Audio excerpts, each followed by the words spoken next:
So I come from a company called Trojan Marinex, which is a Canadian company based in London, Ontario.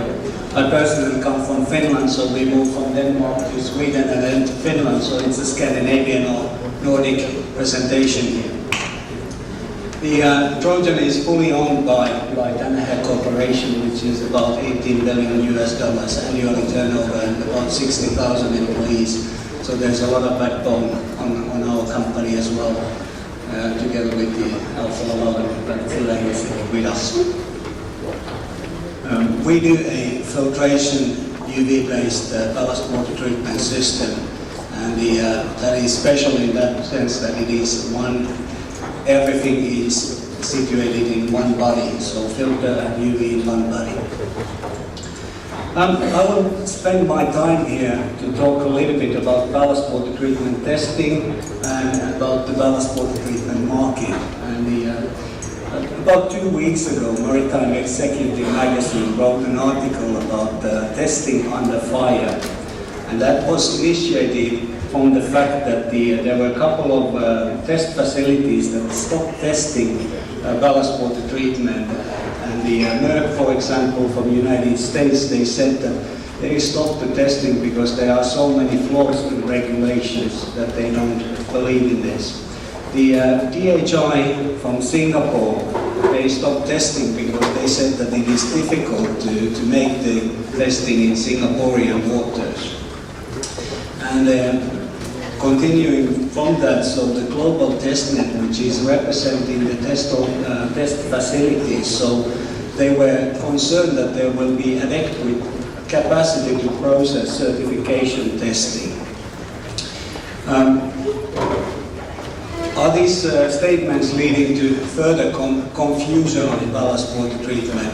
So I just wanted to bring this up that the many test facilities which are doing the testing, they do excellent work, and like Golden Bear here, for example, from the United States, confirms so the ballast water treatments are working with a very, very high efficacy, and they are working perfectly on the test conditions. Lighthouse University backed this up with the statement that they have very strong confidence on the ballast water treatment testing. So there is an evaluation on ballast water treatment testing, but I think the testing itself is in a very good and high scientific level. We are closing to the finish line of ballast water treatment installations. And the retrofitting has not really started yet, but it will definitely start in the years to come.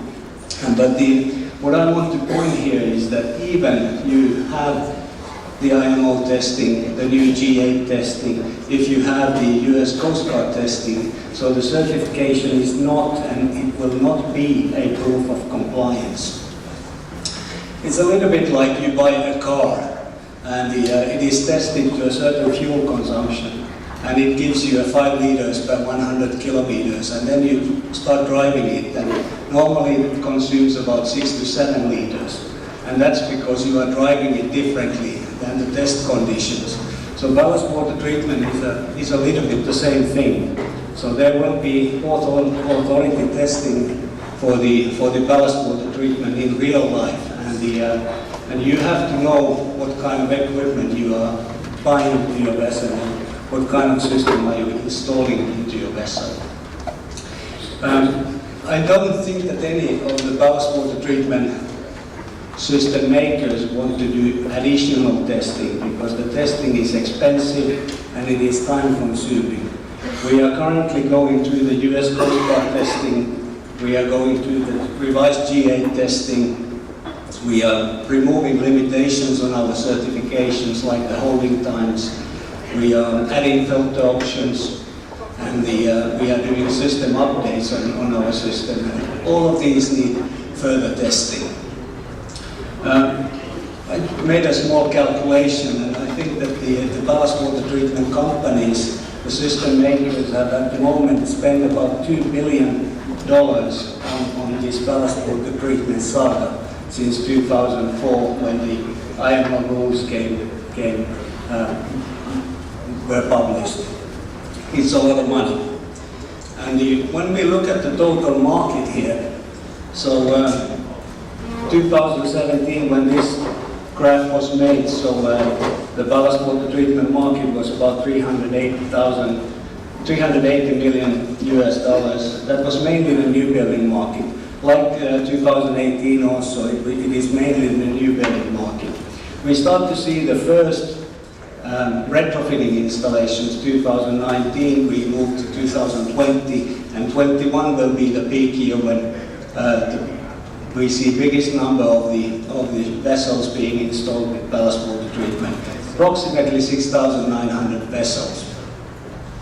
But when ballast water treatment system market was started, so people were talking about the market size of $40 billion.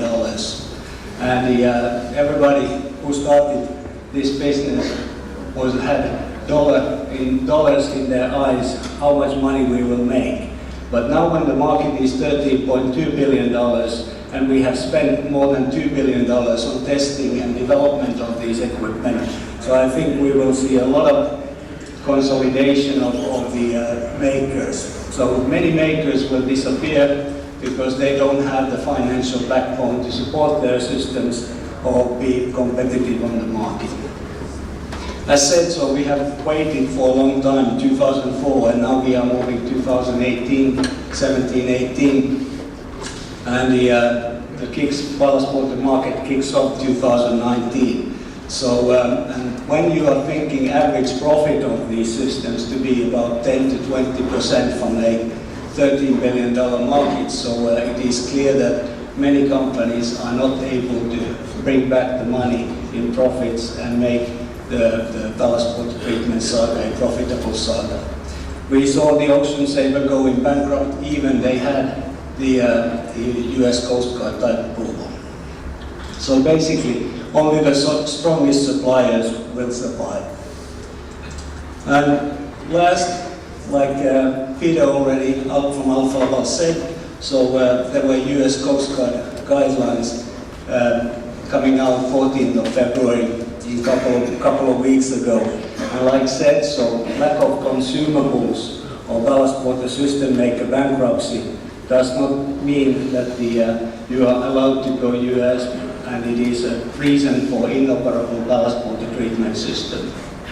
So a system supplier needs a strong network and solid network to supply you with the spare parts, with consumables, and keep your system operational. Thank you very much.